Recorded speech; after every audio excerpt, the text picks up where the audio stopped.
Glória a Deus, né?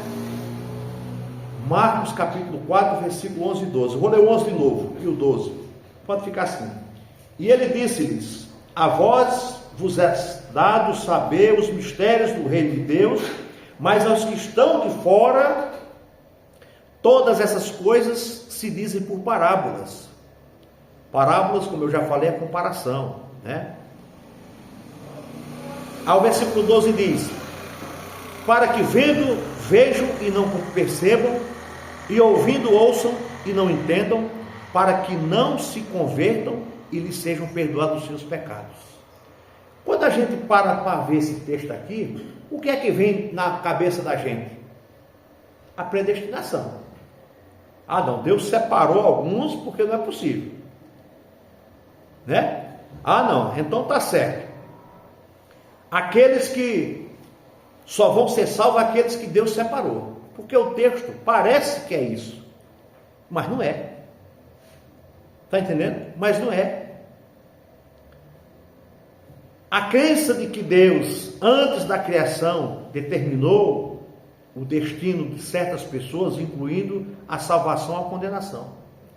Tem denominação que crê assim, que Deus separou um grupo de pessoas para ser salvo e outro grupo para ser condenado. Mas parece que o texto está falando isso. A gente olhando assim, poxa vida, o versículo 12 diz assim: para que vendo, vejam e não percebam, e ouvindo, ouçam e não entendam, para que não se convertam e lhes sejam perdoados os pecados. Mas como é que pode? Como é que Cristo, ele está dizendo que as pessoas vai ver, mas não vão perceber, vai ouvir, mas não vão entender, para não se converter e não ser perdoados os pecados? Então, irmãos, mas se nós formos lá em Atos, no capítulo 17, quem pode ler o versículo 30, do capítulo 17 de Atos? Vamos lá. Vamos ver se nós conseguimos entender um pouco isso. Nós estamos aprendendo a Bíblia, viu, irmãos? Estamos aprendendo juntos. 17:30 diz: mas Deus, não tendo em conta os tempos da ignorância, ordena agora a todos os homens e em todo lugar que se arrependam. Pronto. Eu vou voltar lá para Marcos, viu, irmãos? Se os irmãos quiserem deixar em Marcos, aqui é só uma passagem rápida que a gente está lendo, né? A irmã Neuza leu o capítulo 17 de Atos, no versículo 30. Mas Deus, não tendo em conta o tempo da ignorância, ordena agora a todos os homens e em todo o lugar que se arrependam. Essa palavra serviu para nós um dia, irmão, pastor Marcos. Essa palavra, essa passagem um dia serviu para nós. Por quê? Porque nós vivíamos no tempo da ignorância. Nós vivíamos no pecado. Nós vivíamos no erro. O tempo da ignorância é aquilo que a gente fazia, que achava que não era pecado, que achava que estava tudo certo. Mas o Senhor fez nós enxergarmos tudo isso, e Ele diz: e em todo lugar que se arrependam. Ordena agora a todos os homens em todo lugar que se arrependam.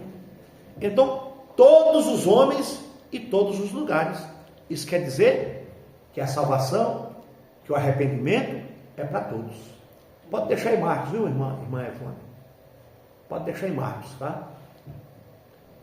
Que eu estou dando essas passagens só para a gente entender por que é que Jesus falou aquilo lá em Marcos, no capítulo 4, no versículo 12. Poxa vida.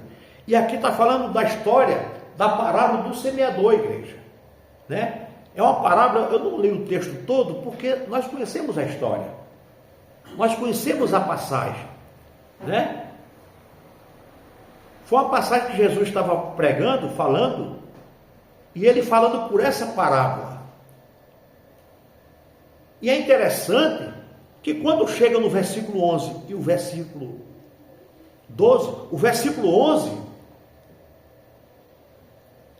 ele fala com os discípulos. Só que eu vou entrar no 10 daqui a pouco para você entender. Daqui a pouco eu vou entrar no 10. Olha o que diz o 10, só para a gente compreender a passagem. 10. E quando se achou só, os que estavam junto dele, com os 12, interrogaram-no acerca da parábola. Quem é que estava com ele aqui? Tinha mais gente com ele, fora os discípulos? O texto está dizendo que tinha. Não é, irmã Deisa? O texto está dizendo, o versículo 10 não está dizendo, ó, e quando se achou só? Por quê? Quando Jesus terminou de pregar, quando Jesus terminou de anunciar, quando Jesus entregou a mensagem, pregou, curou, sarou, fez tudo isso, tal, mostrou tudo isso por parábola, aquele grupo de pessoas que estavam com Jesus, seguiu Jesus até um local, junto com os discípulos, e ele diz aqui no versículo 10, e quando se achou só, os que estavam junto com ele, com os discípulos, com os 12, não é melhor? E quando se achou só, os que estavam junto dele, com os 12, interrogaram-no acerca da parábola. Aí ele diz no 11, e disse-lhes, a vós é dado saber os mistérios do reino de Deus, mas aos que estão de fora, todas as coisas se dizem por parábolas. Está entendendo, irmãos? Então Jesus está dizendo que não foi. Será que Jesus separou só aquele grupo de pessoas? Ou só aquele grupo de pessoas que seguiam Jesus estava predestinado a ir para o céu? E os outros predestinados a ir para o inferno? Não, irmãos.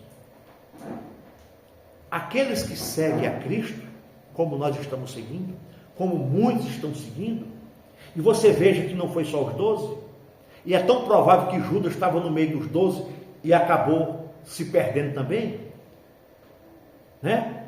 Então você veja que o versículo 10 diz, e quando se achou só, os que estavam junto dele, com os 12, interrogaram-no acerca da parábola, e ele disse-lhes, a vós vos é dado saber os mistérios do reino de Deus, mas aos que estão de fora, todas essas coisas se dizem por parábolas. Então nós temos buscado o Senhor para aprender, nós temos buscado o Senhor para ter comunhão com Deus.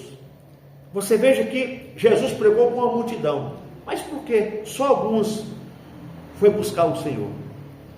Só alguns voltou para Cristo para perguntar o significado daquela palavra, junto com os 12. Então, os irmãos, mostra que a mensagem é para todos, mas nem todos querem, irmã Roseli. Nem todos querem. Você não tem pregado para o seu irmão?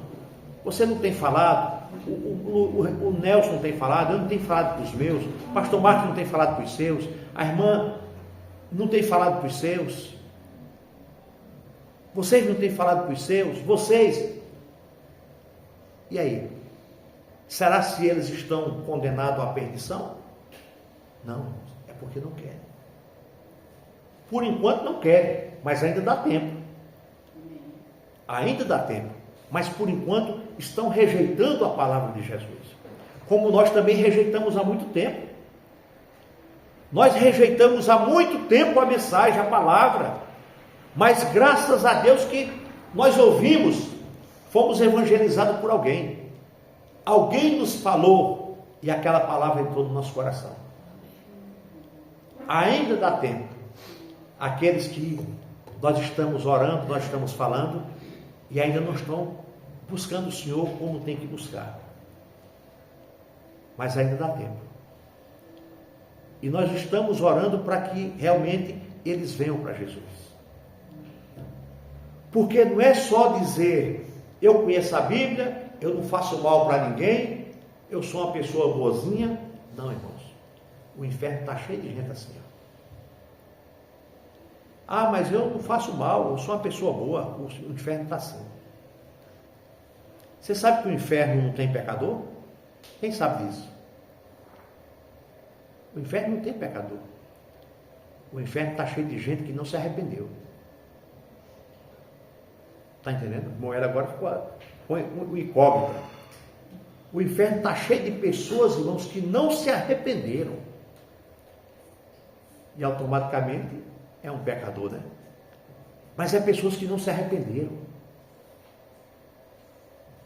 Então mostra, irmãos, que alguém fala para você, não precisa ir para a igreja porque eu não faço nada de errado.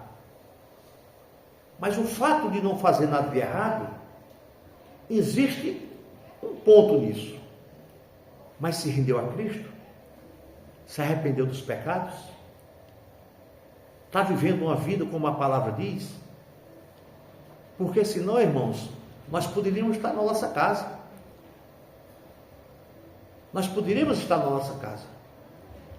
Mas o fato é, o irmão Nelson abriu o culto com essa palavra, né? Que nós devemos congregarmos. Precisamos estar congregando. É uma diferença. Se a irmã Cláudia parar de vir cultuar, eu tenho certeza que ela não vai ter essa rotina lá com o irmão Carlos na casa dela. Se a irmã Marilene mais o Hélio parar, eu tenho certeza que eles não vão ter essa rotina de estar na casa deles fazendo culto. Porque o fato de nós ir para o céu não é o fato também de nós estarmos aqui. É o fato da comunhão. É o fato de buscarmos. Se o pastor Marcos mais a irmã Helena parar de vir, eu tenho certeza que eles não vão ter essa disciplina de toda semana ter um culto na casa dele em família. Ah, bem, hoje não dá. Hoje eu estou cansado. Vamos deixar para a próxima semana. E vai passando, daqui a pouco está um para um lado, outro para outro. Esfriou dentro de casa. Pronto. É isso, irmãos. Então é por isso que a Bíblia diz, não deixe de congregar, para que o fogo não acabe, para que a brasa não apague, para que as coisas não aconteçam. Eu vou fazer uma pergunta básica para vocês, só para vocês saberem o que eu estou falando aqui, talvez seja verdade na vida de alguns. Quantas vezes na semana vocês leram a Bíblia? Quantas vezes essa semana você orou? Quantos minutos você meditou na palavra? Por aí você tira. Quanto tempo você orou a Bíblia essa semana? Orou, buscou, estudou a palavra? Por aí você tira. Aí eu pergunto, será se você consegue ter essa disciplina? Irmã Cláudia, não, aí o Carlos vai dizer, Cláudia, hoje é sábado, hoje é dia da gente ter reunião aqui. Liga lá para o Renan. Liga lá para Patrícia. Espera aí. Patrícia está na minha cabeça. B12. Não, é Patrícia. Eita, gente. Não. Liga lá para a menina. Liga lá para ela. Entendeu? Será se todo sábado o irmão Carlos e a irmã Cláudia vai ter isso? Liga para o Renan e liga para a Luciana. Liga lá para a Luciana. Ô, minha sogra, poxa vida, o Renan chegou cansado, foi treinar, está daquele jeito, não vai dar para ir. Aí o Carlos fala, e aí, o que é que vai fazer? Ah, deixa passar, né? Já que eles não vêm hoje, a gente deixa passar. E assim a gente vai esfriando. Aí está lá o irmão Nelson, mas a irmã Roseli. Liga lá para os meninos, liga lá para o... Vê se o Zé Maria quer vir também. Ah, Zé Maria disse que não vem. E a esposa dele vem? Ah, disse que não vem também não. Eu vou ligar para minha mãe se minha mãe vem. Ah, minha mãe disse que está cansada, não vem. E os meninos, nossos filhos? Ah, disse que trabalhou o dia no sol. Quem está cansado não vem. É só nós dois aqui, hein? Poxa vida. Vamos rezar um Pai Nosso e vamos dormir? É assim. Pronto. É desse jeito. Aquela hora que eu pedi o endereço para o senhor, era justo para isso, né? Era isso. Olha, tá vendo? A mulher dele... Tá vendo como Deus vai falando aqui? Ah. A mulher dele mandou mensagem para cedo, Deus, chama Zé Maria para a igreja, pelo amor de Deus. Tá aí. Continue chamando ele, né? Aí eu peguei, falei, você vai, você não for, eu vou também. Pois é, mas ela tem que tomar, ela tem que tomar uma atitude também da partida, né? Quase vi e ele não tinha chegado ainda, né? É, né? Passando, o carro dele estava lá, com certeza ele já estava dormindo. Né? Pois é, meu irmão, é complicado, tá vendo as coisas? Mas só que a salvação está disposta para ele também. É que daí ela falou, né? Com o endereço, talvez a hora que ele chegar, ele topa a gente, pega o carro. Sim. Foi Mas não apareceram, né? É. Mas vamos continuar orando. Não quer dizer que ele está predestinado ao inferno. Não. Quer dizer que Cristo continua amando Zé Maria. Quer dizer que Cristo continua amando a esposa, a família. A salvação está aí, para todos os homens. Eu fiz o convite para ele falou que até que vinha. Sim. Entendeu, irmãos? Então é isso. Que nós possamos, irmãos, não deixar essa fogueirinha apagar. Porque se essa fogueira, pastor Marcos, apagar, meu irmão, tchau, o senhor será um pastor desviado dentro de casa. Vocês serão um crente desviado dentro de casa, cheio de sabedoria bíblica, mas não pratica nada. Está cheio de gente assim, ó, sabe a Bíblia toda, conhece tudo. Você vai lá pregar para a pessoa dá aula para você, mas está desviado, achando que vai para o céu desse jeito, achando que vai para o céu com os conhecimentos, com a teologia, com a religiosidade. Não vai, irmãos. É por isso, irmãos, que nós temos a saber uma coisa: só vai para o céu quem é lavado e remido pelo sangue de Jesus. Só vai para o céu, irmão, quem hoje está dentro dessa fogueira, aceso, avivado, sabe, renunciando o mundo e o pecado. Só vai para o céu, irmão, aqueles que realmente têm se rendido a Cristo e recebido Ele como Senhor e Salvador da vida. Aquele que tem abandonado as coisas lá de fora, o pecado lá de fora. Tá? Quando a gente fala isso, parece até uma palavra dura, poxa vida, mas o meu familiar que é bonzinho, o meu filho que é bonzinho, o meu filho que não faz nada, a minha filha que não faz nada. Irmão, se ele não se converteu a Jesus Cristo, infelizmente, ele não vai para o céu. Mas o meu filho, ele faz doação todo mês, ele ajuda a instituição de caridade, mas ele não se converteu, ele não vai para o céu. Olha que palavra dura e verdadeira, irmão Hélio. Você pode todo dia, você pode dar um caminhão de cesta básica, mesmo assim você não vai para o céu ainda. Porque o céu não entra caridoso, o céu não é por obras, o céu é por Cristo, é por Jesus. O céu é por Jesus Cristo, é pelo arrependimento, é pelo abandono do pecado, é por se entregar a Cristo, é por se render a Ele. Está vendo como é bom, irmãos, você ter uma igreja bíblica para congregar e um pastor que tem que falar a verdade e fala? É isso. Outra coisa, irmãos, que leva você para o inferno é quando tem fofoca dentro da igreja. É quando tem tititi dentro da igreja, é quando, sabe, que aquilo vira um câncer, um inferno, que não tem quem arranque mais. Aí começa, a irmã Edileuza falou para a irmã Ivone que a Alda está com a roupa feia, está com a, sabe, aí começa, irmãos. Aí daqui a pouco a Alda fica sabendo, começa a estar com a cara feia para os irmãos. Irmãos, mesmo que você fale a verdade de alguém, se não for para edificar a vida do teu irmão, não fale. Não fale. Se não for para edificar a vida da igreja, fique calado. Porque, irmãos, vira câncer, vira contenda, e o irmão sai da igreja por causa de... Só porque eu falei que o sapato é de Deus, não está bonito. Ah, o irmão chega, pastor, eu vou sair. Por quê? Não, irmão, não quero mais. Então, cuidado com a língua, cuidado com a boca. Que nós podemos ferir e nós podemos abençoar. Se você for falar da irmã para edificar e para ela ficar sabendo, poxa, a irmã de Deus falou de mim, mas falou bem, falou que eu estava bem, que eu, sabe, para edificar a vida da pessoa, aí tudo bem. Mas para criticar, irmão, uma hora aquilo que está em oculto, ele vem à tona. Cuidado. Edifique a vida do seu irmão.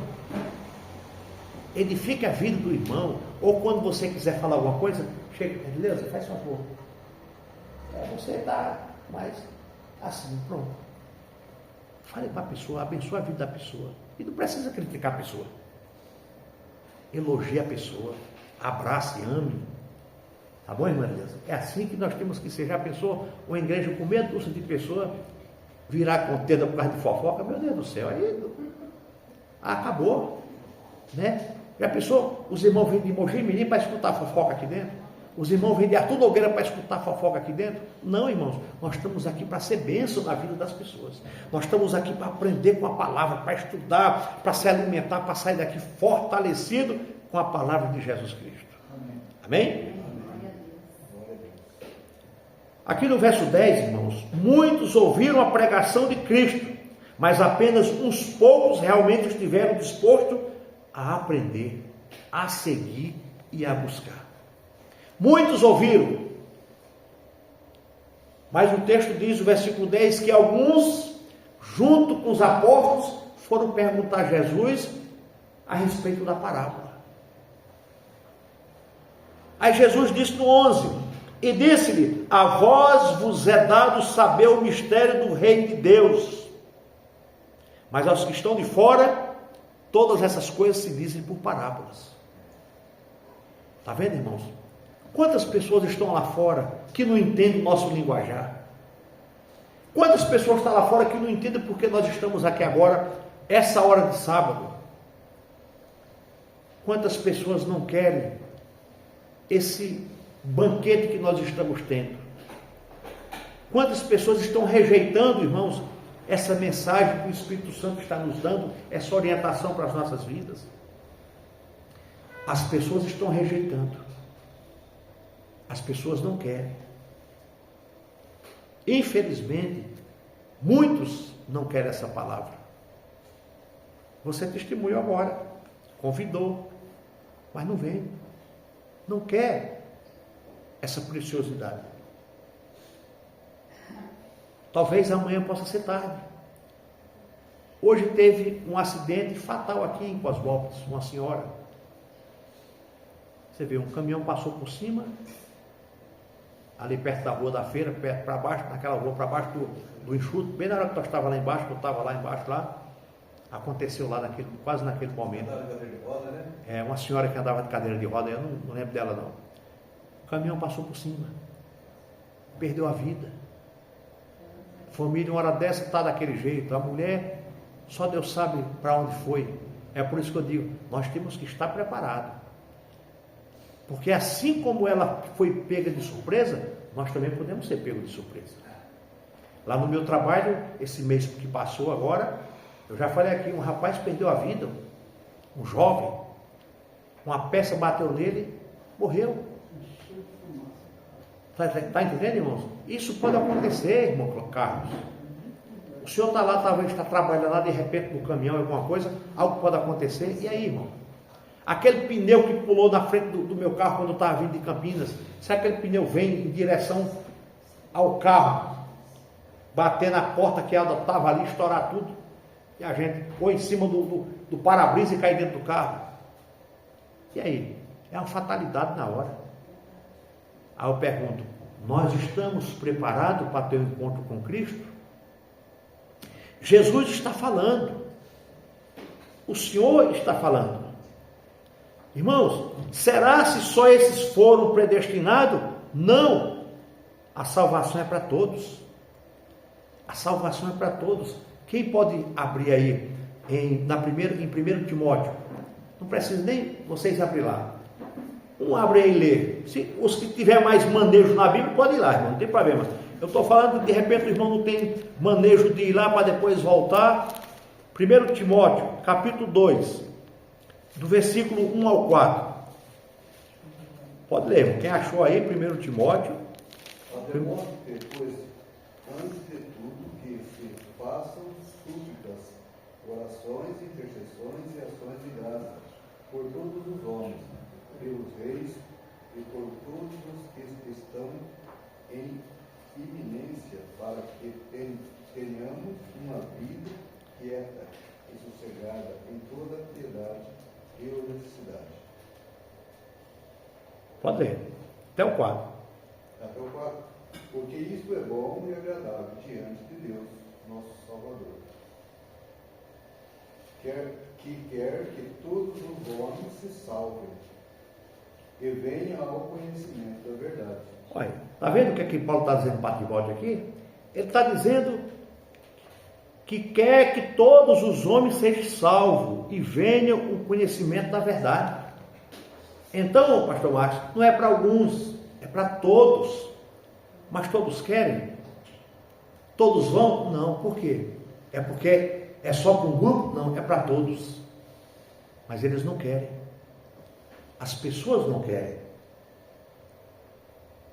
Então, irmãos, é isso que ele está dizendo. Porque não haveria lógica em pregar para todos se apenas um grupo foram predestinados. Não tem lógica. Nós temos que pregar para todos porque a salvação é para todos. O Espírito Santo quer alcançar todos. O Espírito Santo quer buscar todos. Mas nem todos querem. E é interessante que o inimigo das nossas almas, ele cega tanto as pessoas, irmãos, que as pessoas podiam ver algo diferente nas nossas vidas e se render a Cristo. Eles podiam ver uma transformação, uma mudança e falar: não, poxa vida, meu pai é outro, minha mãe é outro, eu preciso buscar esse Deus também, eu quero buscar essa transformação que ele teve. Mas mesmo assim não consegue enxergar, mesmo assim não consegue ver, mesmo assim não consegue ver. Jesus está ensinando que a própria obstinação, que quer dizer a teimosia inflável e relutante em seguir a vontade de Deus ou ouvir conselhos. Tem pessoas, irmãos, que têm a obstinação. São pessoas teimosas. São pessoas, irmãos, que relutam contra a palavra do Senhor. Que tem pessoas que não querem, que não aceitam, por mais que você chame. E é um conselho que eu dou: evite de estar chamando assim. Não que você não deva chamar assim a ponto de a pessoa brigar com você. Eu já falei quando vou: cara chato, mulher chata, minha mãe é muito chata, meu pai é muito chato. A melhor maneira de você conquistar essas pessoas é com a tua vida. As pessoas vão olhar para você. É uma mudança, é uma transformação. Esse é o melhor chamado. Mas quando a pessoa vê que você está pior do que ele, e aí? O que é que a pessoa... Falando a verdade, isso aconteceu com o Zé Maria e o pai dele. O pai dele, sabe aquele fanático que pega, não se tem, sabe aquela coisa. Aí ele birrou com o pai dele quando saiu. Então, pois é, não adianta, o seu filho vai ficar com raiva de você, a sua nora fica com raiva de você. Ah, eu não vou para a casa da minha nora, não. Ah, eu vou fazer o que lá na Cláudia? Só vem me chamando para ir para a igreja. Só fala de Jesus, só fala de igreja. Não, deixe, bem à vontade, deixa ela lá comer aquele churrasquinho, mas você, na hora lá do churrasquinho, você fala: gente, vamos fazer uma oração, vamos agradecer a Deus. Pô, peraí, olha minha sogra, vamos agradecer a Deus por isso. Agora mesmo nós temos um livramento grande. Essa aqui falou para mim: acho que eu deixei o fogo aceso. Vai lá ver. Aí deixou chuchu cozinhando lá na panela. Estava lá agora? Eu corri lá, cheguei lá, quando eu abri, estava um fumaceiro só. Está vendo? Livramento mesmo. Aí eu morro afogado lá dentro. Ainda bem que o Espírito Santo tocou no coração. Se daqui a pouco nós revela carne de bombeiro descer ali e não sabia o que era. Amém, irmão? Isso aí é livramento do Senhor. É Deus guardando, é o Espírito Santo tocando. Vai para o negócio lá. Vai lá ver. É isso que acontece, irmãos. Quando a gente é fiel a Deus, acontece tudo isso. É os livramentos da vida. E a gente nem sabe, mas pode ter certeza. Os anjos estão acampados à nossa volta, nos guardando e nos protegendo. Amém. Glória a Deus por isso. Amém, irmãos? Eu tenho mais coisas aqui para falar, mas nós temos a ceia ainda para nós participarmos. Mas eu só queria dizer uma coisa, como diz Ezequiel, capítulo 18, versículo 32. Convertei-vos, pois, e vive. Precisamos, irmãos, viver na presença do Senhor. Precisamos fazer o que a Bíblia pede para nós fazer. E continue, igreja, sendo saudável. Sendo uma igreja saudável. Crescimento de igreja, o Espírito Santo falou para mim, não é a quantidade de pessoas, é a qualidade que a igreja tem. Poxa vida, alguém passa aí, poxa vida, a igreja desse tamanho ainda tem cadeira vazia. Qualidade. Porque quantidade não quer dizer que tem qualidade. Quantidade não quer dizer que aquela igreja, ela é uma igreja grande. Igreja grande, irmãos, é aquela que suporta as tempestades, as lutas, é aquela que suporta os problemas, é aquela que está preparada para enfrentar os desafios, é aquela que evita fofoca, evita contenda, evita disse e me disse, é aquela que está de pé para os desafios da vida. Isso é uma igreja que cresce, isso é uma igreja saudável. Hoje eu considero essa igreja grande, porque alguns acham que igreja grande é quando está lotado de gente pela calçada, mas se você for fazer um apanhado, você vai ver que, vamos dizer que nós tivermos 100 pessoas aqui. Poxa vida, aquela igreja, olha o tanto de gente, a igreja está crescendo. Mas crescendo de que maneira? Em quantidade de pessoas ou em qualidade espiritual? É isso. Às vezes você tem uma igreja com 100 pessoas, mas o telefone do pastor não para de reclamação, disso e daquilo, de contenda. O pastor apagando fogueira, apagando fogo, cuidando de um, cuidando de outro. Um quer separar, outro quer brigar, outro está com contenda, outro dormiu fora de casa, dormiu com o amante, dormiu com o marido do outro. Isso é igreja saudável, irmão? Não. Isso é uma igreja doente. Isso é uma igreja problemática. Isso é uma igreja que dá trabalho para o pastor. Agora, quando você vê uma igreja pequena, meia dúzia de pessoas, mas pessoas que estão entendendo o Evangelho, compreendendo o Evangelho, apagando os princípios de incêndio que surge, isso é uma igreja saudável. É quando você vê algum rumor, você mesmo apagar o fogo. Isso é igreja saudável. Não a gente vê um rumorzinho aqui, a gente quer participar. O que foi que aconteceu? Aí já começa, fala para a Cláudia, fala para o outro, fala para o outro. Daqui a pouco o fogo pegou e não tem que apagar mais. Igreja grande é a igreja que busca o Senhor Jesus. É a igreja do primeiro século. É a igreja primitiva. É irmãos e irmãs que oravam, que se dedicavam, que se entregavam, que buscavam o Senhor em oração. É isso que nós temos que fazer, para que nós possamos ser uma igreja forte. Amém? Vamos ficar de pé, irmãos, em nome de Jesus. Que Deus nos abençoe.